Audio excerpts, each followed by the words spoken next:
Movie का start होता है और हमें दिखाया जाता है 1973 की एक सोवियत सेंट्रल जेल को, जहां पर एक बोहेमिया नाम का कैदी था जिसे लगभग 2 साल पहले जेल हुई थी। उसने देखा कि कैप्टन वकील्स की एक बहुत ही निर्दयी आदमी था जो कि अपने मजे के लिए कैदियों को बहुत बुरी तरह मारा करता था। जल्दी बोहेमिया को एक वर्कशॉप के बारे में पता चला जहाँ पर हर कैदी काम करने का सपना देखा करता था। असल में जो भी कैदी उस वर्कशॉप में 2 दिन काम करेगा उसकी जेल की सजा से 3 दिन कम हो जाएंगे। साथ में वर्कशॉप में काम करते हुए ध्यान भी काम में ही लगा रहता और दिन आराम से कट जाता। फिर एक दिन वार्डन ने बोहेमियन को अपने ऑफिस में बुलाया और उसे अपनी सजा कम करवाने का एक मौका दिया। वो चाहता था कि बोहेमियन एक ऐसी टीम बनाए जो वर्कशॉप में काम करके वहाँ के काम को जल्द से जल्द खत्म कर दे। साथ में उसने कहा कि अगर उसकी टीम दुगना काम करने में सक्सेसफुल हुई तो उसे 1 साल में ही रिहा कर दिया जाएगा। वार्डन ने कहा कि वो अपनी पसंद के किसी भी कैदी को चुनकर टीम बना सकता है, पर जब बोहेमिया ने कहा कि वो हैचर नाम के एक कैदी को चुनना चाहता है तो वार्डन ने इसके लिए साफ तौर पर इनकार कर दिया। असल में हैचर एक काफी खतरनाक कातिल था जिसने 2 लोगों को बहुत ही ज्यादा बेरहमी से मार डाला था।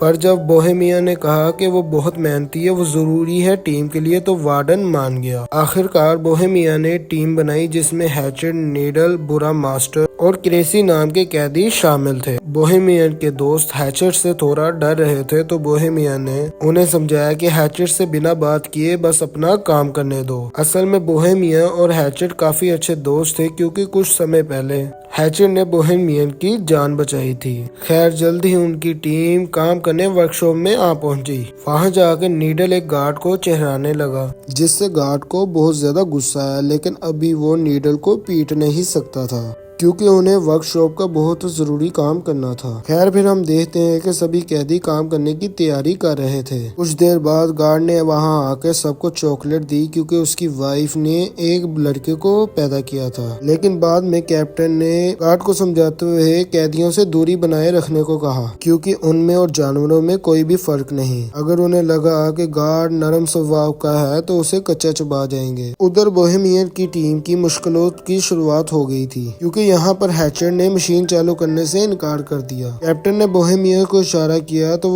हैचर के पास गया तो हैचर ने उसे बताया कि मशीन में एक कबूतर फंसा हुआ है। अब उन सब ने मिलकर मशीन खोलने की कोशिश की पर उनके पास औजार ही नहीं थे जिससे ये मशीन खुल सके। तभी कैप्टन और गार्ड वहां उन्हें देखने आए कि आखिर यहाँ चल क्या रहा है। हालांकि मशीन में कबूतर फंसा हुआ था लेकिन कैप्टन ने फिर भी मशीन को ऑन करने का हुक्म दिया। फिर कैप्टन ने गार्ड को मशीन चलाने का कहा, पर जैसे ही गार्ड मशीन चलाने लगा हैचर ने उसे गर्दन से पकड़ लिया और कहने लगा कि जब तक कबूतर आजाद नहीं होता तब तक किसी कीमत पर भी ये मशीन चालू नहीं होगी। तभी अचानक पीछे से नीडल ने कैप्टन पर हमला कर उसे बेहोश कर दिया। फिर उसने क्रेसी को दरवाजा बंद करने को कहा। ये सब देखकर बोहेमिया काफी घबरा गया क्योंकि मामला हाथ से निकलता जा रहा था। अब कैप्टन और गार्ड उनके कब्जे में थे और वो आगे के प्लान के बारे में सोचने लगे। बोहेमियन ने कहा कि वो पुलिस को फोन करके सब कुछ सच बता देगा, पर हैचर ने उसे धमका कर कहा अगर उसने ऐसा किया तो वो कैप्टन को जान से मार देगा। जिस पर कैप्टन ने गुस्से में कहा कि उनमें से कोई भी जिंदा नहीं बचेगा, जिससे वो सभी काफी ज्यादा डर गए। फिर बोहेमियन ने कहा कि उसने कैप्टन और गार्ड को छोड़कर फिर से काम पर लग जाना चाहिए। मास्टर और क्रेसी भी बोहेमियन की बात से सहमत थे, पर नीडल जानता था कि अगर उसने कैप्टन को छोड़ दिया तो वो अपनी जान से हाथ धो बैठेगा। फिर बोहेमियन ने हैचर से गार्ड को छुड़वाने की कोशिश की, लेकिन हैचर ने कहा कि जब तक वो कबूतर आजाद नहीं होता तब तक काम शुरू नहीं होगा। बोहेमियन ने फिर से मशीन खोलने की कोशिश की लेकिन वो उसमें कामयाब ना हो सका। अब हैचर ने कहा कि अगर ये कबूतर मारा गया ना तो मैं इस गार्ड को भी जान से मार दूंगा। ये सुनकर कैप्टन हंस के कहने लगा कि हैचर एक छोटे से पंछी के लिए इतना हंगामा क्यों कर रहा है। फिर उसने हैचर के मरे हुए भाई का मजाक उड़ाना शुरू कर दिया, जिसके बाद हैचर गुस्से में कैप्टन को मारने दौड़ा, मगर बाकी कैदियों ने जैसे तैसे उसे शांत किया। अब बोहेमिया जानता था कि जल्द ही जेल के बाकी गार्ड्स वहां आते ही होंगे, इसलिए उसने प्लान बनाया कि वो कैप्टन और गार्ड्स को रिहा कर देंगे ताकि बदले में वो भी सही सलामत जेल वापस जा सके।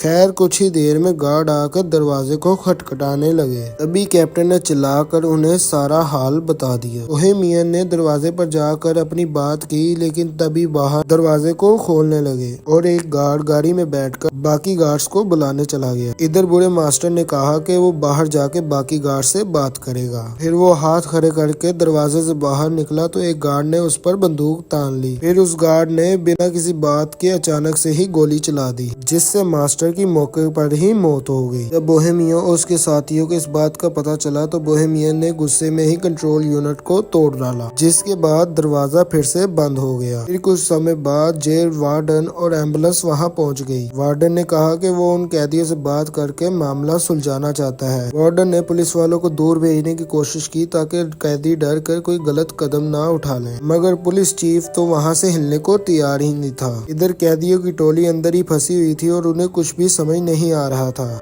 फिर बोहेमियन ने कैप्टन को पानी पिलाया और कहा कि उन्हें दरवाजा खोलकर खुद को पुलिस के हवाले कर देना चाहिए, पर क्रेसी ने कहा कि उन सब का भी वही हाल होगा जो बुरे मास्टर का हुआ। तभी हैचर ने भी धमकी देते हुए कहा कि अगर उनमें से किसी ने भी दरवाजा खोला तो वो गार्ड और कैप्टन दोनों को जान से मार देगा। फिर तुम सब अपना अपना देख लेना। आखिरकार सबको समझ आ गया कि अगर उन्हें इस मुसीबत से जिंदा बाहर निकलना है तो इन्हें उस कबूतर को जिंदा बाहर निकालना होगा। इधर पुलिस चीफ ने वार्डन से कहा कि उसे 1 घंटा दिया जाता है, उतने में मामला सुलझाना होगा, वरना पुलिस को फिर जबरदस्ती अंदर घुसना ही पड़ेगा। तब वार्डन ने माइक्रोफोन के जरिए कैदियों से बात की और उनसे कहा कि कैप्टन और गार्ड को छोड़ दो, इसी में तुम्हारी भलाई है। वार्डन ने उन्हें यकीन दिलाने की कोशिश की कि उन्हें कुछ भी नहीं किया जाएगा और इस हरकत को बस गलती मानकर भुला देंगे। तब बोहेमियन ने एक बार फिर से मशीन खोलने की कोशिश करने की सोची और साथ ही उसने कैप्टन से चाबी लेके हैचेट को जंजीरों से आजाद कर दिया। जब नीटल ने इसका विरोध किया तो बोहेमियन ने कहा कि वो कबूतर को आजाद करके ही दरवाजा खोलकर खुद को पुलिस के हवाले करेंगे। इस बात से नीडल और बोहेमियन के बीच हाथापाई शुरू हो गई। नीडल एक औजार से बोहेमियन की जान लेने ही वाला था कि हैचर ने उसे पीछे से दबोच लिया और उठाकर द्वार पे दे मारा। इसके बाद वो सब मशीन खोलने में जुट गए। फिर हैचर ने अपने बाजुओं के जोर से कुछ ही देर में ढक्कन को खोल दिया, लेकिन अब भी एक और परत उतारनी बाकी थी। उन्होंने देखा कि कबूतर अब भी जिंदा था। तब बोहेमियन ने हैचर से पूछा कि वो एक कबूतर को बचाने के लिए इतना जोर क्यों दे रहा है। फिर हैचर ने उसे बताया कि उसे हर रोज डरावने सपने आते हैं जिसमें उसे एक कब्र में जिंदा दफना दिया जाता है। वो बहुत बुरी तरह चिल्लाता है, लेकिन अंत में उसकी वहाँ पर ही दम घुटने की वजह से मौत हो जाती है। अब वो इस कबूतर में खुद को देख रहा था और उसे ये लगता था अगर ये कबूतर बच गया तो वो खुद भी बच जाएगा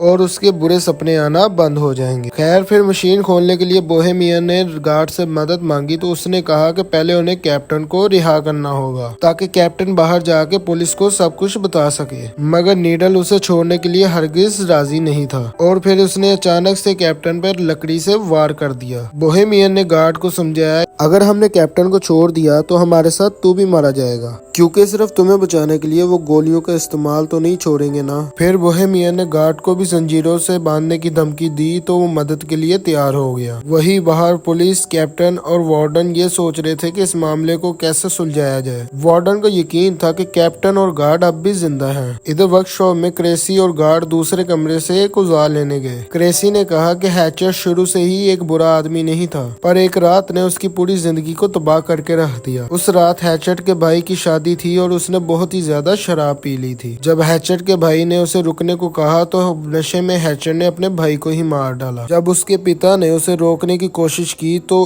हैचर ने उनकी भी जान ले ली। कुछ देर बाद जब हैचर को होश आया तो उसने पछतावे में खुद को पुलिस के हवाले कर दिया। खैर फिर सभी के सभी कैदी मशीन खोलने की कोशिश करने लगे। कैप्टन ने बोहेमिया को बात करने के लिए दरवाजे पर बुलाया। असल में उनकी मोहल्लत का 1 घंटा पूरा हो चुका था, लेकिन बोहेमियन ने कहा कि हमें कबूतर को जिंदा निकालने के लिए 1 घंटे का टाइम तो और लगेगा। फिर वार्डन ने अंदर बंधे हुए कैप्टन से बात की तो उसने कहा कि यहाँ अंदर तो कोई कबूतर है ही नहीं और ये कैदी तो बस भागने का मौका ढूंढ रहे रहे हैं। यार फिर वार्डन ने कहा कि उनके पास कैप्टन और गार्ड को रिहा करने के लिए 60 मिनट और है। वार्डन ने बोहेमिया को याद दिलाया कि भाई क्यों पंगा ले रहा है अपनी जिंदगी से, मुझे कहा तो था कि वर्कशॉप का काम पूरा होने पे 1 साल के अंदर तुझे यहाँ फ्री कर दिया जाएगा। लेकिन जब बाकी कैदियों ने ये बात सुनी तो उन्हें बहुत ही ज्यादा गुस्सा आया, क्योंकि इसका मतलब ये था कि बोहेमिया ने उन्हें अपने फायदे के लिए इस्तेमाल किया था। ये देखकर कैप्टन तो जोर जोर से हंसने लगा और बोहेमिया ने उसे गुस्से में मुक्का मार दिया। फिर वो कैप्टन को रिहा करने लगा तो नीडल ने उसका विरोध किया। अब बोहेमिया ने कहा कि वो सिर्फ कैप्टन को रिहा करेंगे और गार्ड को बंदी बनाकर रखेंगे। फिर जब बोहेमिया कैप्टन को लेकर बाहर आया तो अचानक से पुलिस चीफ ने उन पर गोलियां चला दी। अब बोहेमिया तुरंत कैप्टन को वापस अंदर ले आया और मामला फिर से बिगड़ गया। उधर बाहर गुस्से में वार्डन ने पुलिस चीफ को मुक्का मार दिया। चीफ ने कहा कि क्या हो गया भाई, उनका समय तो खत्म हो गया है, अब हमें बाहर निकालना चाहिए हमारे सोल्जर्स को। तभी वहाँ एक ट्रक में कई सिपाही आ पहुँचे। वहीं वहाँ दूसरी ओर सभी कैदी मशीन के ढक्कन में सुराख करने में कामयाब रहे। फिर बोहेमिया ने उसमें अपना हाथ डालकर कबूतर को बाहर निकालने की कोशिश की, मगर वो उसके हाथ नहीं लगा। नीडल ने तो ग्राइंडर की मदद से ढक्कन को काटने की भी कोशिश की, लेकिन कोई भी फायदा नहीं हुआ। आखिरकार उन्होंने एक और छेद करने का फैसला किया। उनके पास जरूरत के औजार नहीं थे। तब बोहेमिया ने कैप्टन से औजारों वाले कमरे की चाबी ले ली। यही बार सिपाहियों ने वर्कशॉप के ऊपर धावा बोलने की तैयारी कर ली थी। अंदर कैदी वेल्डिंग मशीन से लोहा पिघलाने पर लगे थे, मगर उन्हें मशीन चलानी ही नहीं आती थी। तब कैप्टन उनकी मदद के लिए आगे आया। इधर कैप्टन लोहा पिघला रहा था और उधर सिपाहियों ने दरवाजे पर बॉम्ब फोड़ने की तैयारी कर ली। आखिरकार कैदी मशीन खोलने में कामयाब रहे, लेकिन वो कबूतर तो वहाँ से उड़ना ही नहीं चाहता था। तभी कैप्टन ने बंदूक निकाल कर कैदियों पर तान दी, लेकिन अचानक से हैचेट ने कूद कर उसकी गर्दन पकड़ ली। फिर हैचेट ने उसका सर कुचल के उसे बेरहमी से मार डाला और ये देखकर गार्ड भी बहुत ज्यादा परेशान हो गया। इसके बाद हैचेट ने कबूतर को बाहर निकाला और उसे पानी के साथ साफ किया। तभी अचानक से दरवाजे पर एक जबरदस्त सा धमाका हुआ और कई सिपाही अंदर घुस आए। सभी कैदी डर कर जमीन पर लेट गए, लेकिन हैचेट खड़ा हुआ, उसने कबूतर को हवा में उड़ा दिया। अभी पुलिस चीफ ने गोली चलाने का हुक्म दिया और इस टाइम पे हैचेट की मौके पे ही मौत हो गई। लेकिन बाकी कैदी जमीन पर लेटे हुए ही कबूतर की आजाद होने की खुशी मनाने लगे। पुलिस चीफ ने उन्हें भी मारने की कोशिश की, लेकिन पीछे से गार्ड ने उन्हें रोक दिया। गार्ड ने झूठ कह दिया कि हैचेट ने उन सबको बंदी बना रखा था और इसी वजह से कैदियों को बिना किसी सजा के वापस जेल में भेज दिया गया। बोहेमिया और उसकी टीम के लिए हैचेट हीरो बन गया और वही कबूतर को आजाद करते ही हैचेट की जिंदगी का मकसद पूरा हो गया और वो चल बसा। इसी के साथ अगर आप लोगों को ये वीडियो अच्छी लगी है तो वीडियो को लाइक कर दे, चैनल को सब्सक्राइब कर दे और बेल आइकन के बटन को जरूर से दबा दे। अपना ख्याल रखिएगा। Thank you and take care.